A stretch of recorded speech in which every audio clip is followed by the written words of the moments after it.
আসসালামু আলাইকুম রহমতুল্লাহ।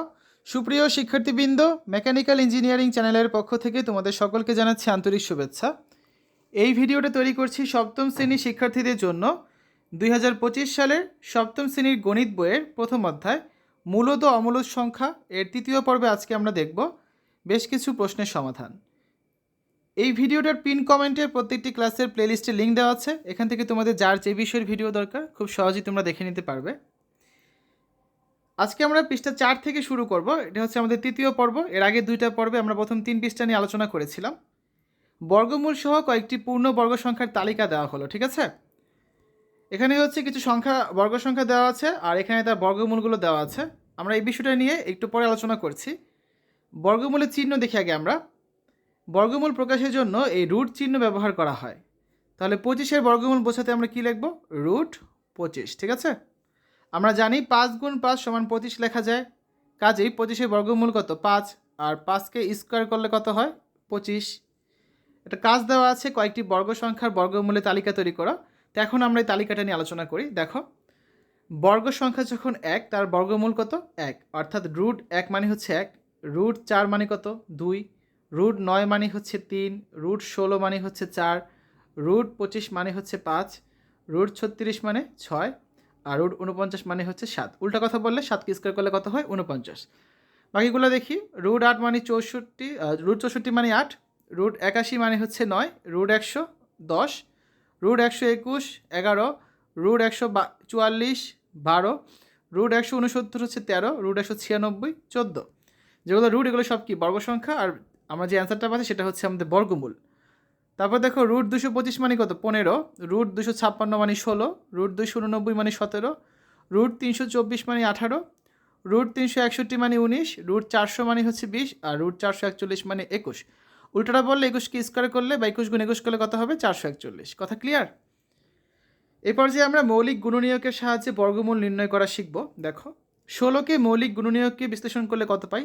16কে 2 দ্বারা ভাগ করলে হয় কত? 8, 8কে 2 দ্বারা ভাগ করলে হয় 4, 4কে 2 দ্বারা ভাগ করলে হয় 2। তাহলে কত পাচ্ছি? 2 গুণ 2, 2 গুণ 2। আর আলাদা করে লিখলাম 2 গুণ 2, 2 গুণ 2, জোড়ায় জোড়ায় লিখলাম। তাহলে 16 সমান এটা লিখতে পারি আমরা। দেখো, 2 দুগুণা 4, 4 দুগুণা 8, 8 দুগুণা 16। এখন প্রতি জোড়া থেকে একটি করে গুণনীয়ক নিয়ে পাই। এই দুইটা থেকে নিব কত? একটা 2, এই দুইটা থেকে নিব একটা 2, তার মানে কত? 2 গুণ 2 অর্থাৎ 4। তাহলে 16-র বর্গমূল কত হবে? রুট 16 সমান হচ্ছে 4। আমরা মৌলিক গুণনীয়কের মাধ্যমে বর্গমূল বের করতে পারি। আরেকটা দেখি, 36কে যদি আমরা মৌলিক গুণনীয়কে বিশ্লেষণ করি তাহলে আমরা কি পাই? 2 দ্বারা 36কে ভাগ করলে পাই 18, 18কে 2 দ্বারা ভাগ করলে পাই 9, 9কে 3 দ্বারা ভাগ করলে পাই 3। তাহলে কত লেখা যায়? 2 গুণ 2, 3 গুণ 3, 2 দুগুণা 4, 3 চারা 12, 3 বারং 36। তো 2 গুণ 2 একসাথে লিখলাম, 3 গুণ 3 একসাথে লিখলাম। তো এখন প্রতি জোড়া থেকে একটি করে গুণনীয়ক নিয়ে পাই। এই দুইটা থেকে একটা 2 নিব, আর এই দুইটা 3 থেকে একটা 3 নেব। তার মানে 2 গুণ 3 সমান কত? 6। তাহলে 36-এর বর্গমূল কত হবে? রুট 36 সমান হচ্ছে 6। লক্ষ্য করি, মৌলিক গুণনীয়কের সাহায্যে কোনো পূর্ণ বর্গ সংখ্যার বর্গমূল নির্ণয় করার সময় প্রথমে প্রদত্ত সংখ্যাটিকে মৌলিক গুণনীয়কে বিশ্লেষণ করতে হবে। এই যে আমরা করলাম যে কাজটা।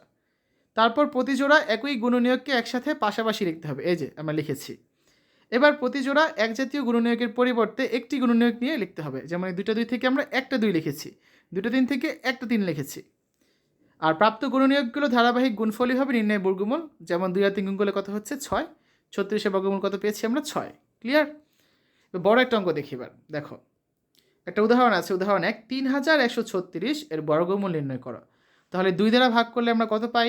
1568। এটাকে 2 দ্বারা ভাগ করলে পাই 784। 784কে 2 দ্বারা ভাগ করলে পাই 392। 392কে 2 দ্বারা ভাগ করলে পাই 196। 196কে 2 দ্বারা ভাগ করলে পাই 98। 98কে 2 দ্বারা ভাগ করলে পাই 49। 49কে 2 3 4 5 কিছু দ্বারা ভাগ করা যায় না, 7 দ্বারা ভাগ করা যায়। 7 দ্বারা ভাগ করলে পাই আমরা 7। তাহলে যত যা পেয়েছি আমরা লিখে ফেলি 2 গুণ 2 গুণ 2 গুণ 2 গুণ 2 গুণ 2 গুণ 7 গুণ 7। এই যে এগুলো লিখে ফেলেছি। দুইটা দুইটা করে জোড়া জোড়া করে লিখি। 2 গুণ 2, 2 গুণ 2, আবার 2 গুণ 2, আর 7 গুণ 7। তাহলে দেখো, আমরা হচ্ছে এখন প্রত্যেক জোড়া থেকে একটা করে নিয়ে লিখবো, ঠিক আছে? তাহলে 3136-এর বর্গমূল সমান কী লেখা যায়? রুট 3136। এই দুইটা 2 থেকে একটা 2, এই দুইটা 2 থেকে একটা 2, এই দুইটা 2 থেকে একটা 2, আর এই দুইটা 7 থেকে একটা 7। 2 দুগুণা 4, 4 দুগুণা 8, 7 8 56।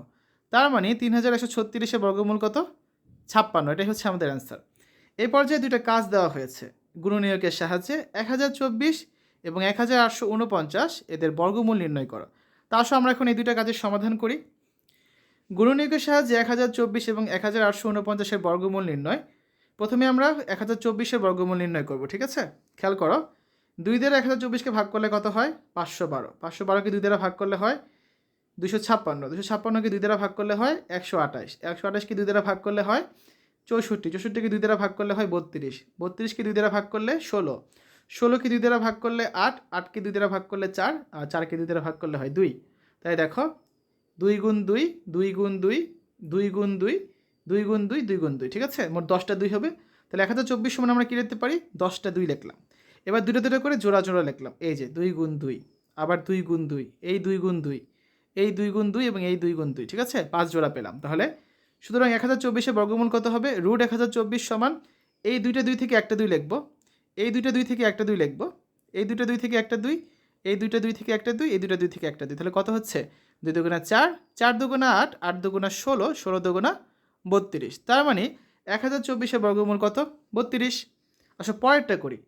গুণনীয়কের সাহায্যে 1849 বর্গমূল নির্ণয় করো। এটাকে শুধুমাত্র 43 দ্বারা ভাগ করা যায়, আর কিছু দ্বারা যায় না। 43 দ্বারা ভাগ করলে কত পাই? 43ই পাই। তাহলে 1849 সমান কী লেখা যায়? 43 গুণ 43। সুতরাং 1849 বর্গমূল কত হবে? রুট 1849 সমান হচ্ছে 43। আমাদের কাজের সমাধান কিন্তু করা শেষ। এই পর্যায়ে আমরা 1.3 নতুন টপিক নিয়ে আলোচনা করব, ভাগের সাহায্যে বর্গমূল নির্ণয়। একটি উদাহরণ দিয়ে ভাগের সাহায্যে বর্গমূল নির্ণয়ের পদ্ধতি দেখানো হলো।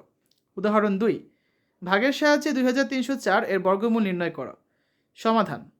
প্রথমে 2304 সংখ্যাটি লিখে যে আমরা লিখলাম, ডান দিক থেকে দুটি করে অঙ্ক নিয়ে জোড়া করি। এই যে 0 4 একটা জোড়া আর 2 3 হচ্ছে আরেকটা জোড়া। প্রত্যেক জোড়ার উপর রেখা চিহ্ন দিয়ে দিলাম। 3 নাম্বার, ভাগের সময় যেমন খাড়া দাগ দেওয়া হয়, ডান পাশে তদ্রূপ একটি খাড়া দাগ দিই। এই যে দাগ দিলাম। 4 নাম্বার, প্রথম জোড়াটি হচ্ছে কত? 23। এই যে এটা। তাহলে এর পূর্ববর্তী বর্গ সংখ্যা কত? 23-এর আগে বর্গ সংখ্যা কত কত ছিল? 1 4 9 16 25 36 49 এগুলো। তাহলে 23-এর আগে কোনটা আছে? সর্বশেষ 16। তাহলে দেখো যার বর্গমূল হচ্ছে কত? রুট 16 মানে কত? 4। তাহলে খাড়া দাগের ডান পাশে, খাড়া দাগের ডান পাশে আমরা কত লিখবো? 4 লিখবো। লিখলাম। এখন 23-এর ঠিক নিচে আমরা কি লিখবো? 4-এর বর্গ কত? 4-এর বর্গ কত? 4 4 16, যে 16 লিখলাম। এখন 23 থেকে 16 বিয়োগ করি। দেখো 23 থেকে যখন 16 বিয়োগ করবো আমরা, 5 নাম্বার ধাপ এটা, কত পাচ্ছি আমরা? 7 পাবো, ঠিক আছে? এবার বিয়োগফল 7-এর ডানে পরবর্তী জোড়া 0 4 যেটা ছিল সেটা নামাবো। এই যে নামিয়ে ফেললাম আমরা। তাহলে দেখো আমরা কত পাচ্ছি? 704-এর বাম দিকে খাড়া দাগ, ভাগের চিহ্ন দিব আমরা। 704 তো আমরা পেলাম, এই 0 4 নামিয়ে এখন বাম দিকে হচ্ছে ভাগের চিহ্ন দিয়েছি। এরপরে দেখো আমাদের পরবর্তী ধাপ যেটা রয়েছে, এ পর্যন্ত তো বুঝেছো আশা করি সবাই। এখানে 0 4 নামিয়ে আনলাম, এখন ভাগ চিহ্ন ছিল ডানে, দিলাম হচ্ছে বামে। 7 নম্বর ধাপে আছে ভাগফলের ঘরের সংখ্যা 4-এর দ্বিগুণ, অর্থাৎ 4 গুণ 2 বা 8 নিচের খাড়া দাগের বাম পাশে বসে। এই জায়গায় ছিল 4, এখন তার দ্বিগুণ বসাবো, তো আমরা 8 বসালাম। তাহলে 8 এবং খাড়া দাগের মধ্যে একটি অঙ্ক বসানোর মতো স্থান রাখি। এই যে এই একটা খালি জায়গা আমরা রেখেছি। কেন রেখেছি দেখো। তো এখন একটি অঙ্কের সংখ্যা খুঁজে বের করি, যাকে 8-এর ডান পাশে বসিয়ে প্রাপ্ত সংখ্যাটিকে ওই সংখ্যাটি দ্বারা গুণ করে 704-এর সমান বা অনূর্ধ্ব মানে এর কম পাওয়া যায়। এক্ষেত্রে 8ই হবে। অর্থাৎ এখানে যদি আমি 8 বসাই, তাহলে আমার গুণটা হবে কত? আগে ছিল 8, তার সাথে বসালাম 8, হয়ে গেল 88। নতুন করে 8 বসিয়েছি, তো 8 দ্বারাই গুণ করতে হবে, ঠিক আছে? তাহলে কত দাঁড়াচ্ছে? 8 দ্বারা গুণ করলে 88 গুণ 8, তার মানে হচ্ছে 704 হবে। দেখো সেম মিলে গিয়েছে। যে সংখ্যাটি দ্বারা আমরা গুণ করব, যেমন এখানে 8 দ্বারা আমরা গুণ করেছি, 8 এখানে লিখেছি, এই 8 আমরা ভাগফলও লিখব, ঠিক আছে? তাহলে দেখো 8 সংখ্যাটি ভাগফলও 4-এর ডান পাশে বসাই। 9 নম্বর ধাপ, ভাগফলের স্থানে কত পাওয়া গেল? 48 পাওয়া গেল না? এই 48ই হচ্ছে নির্ণয় বর্গমূল।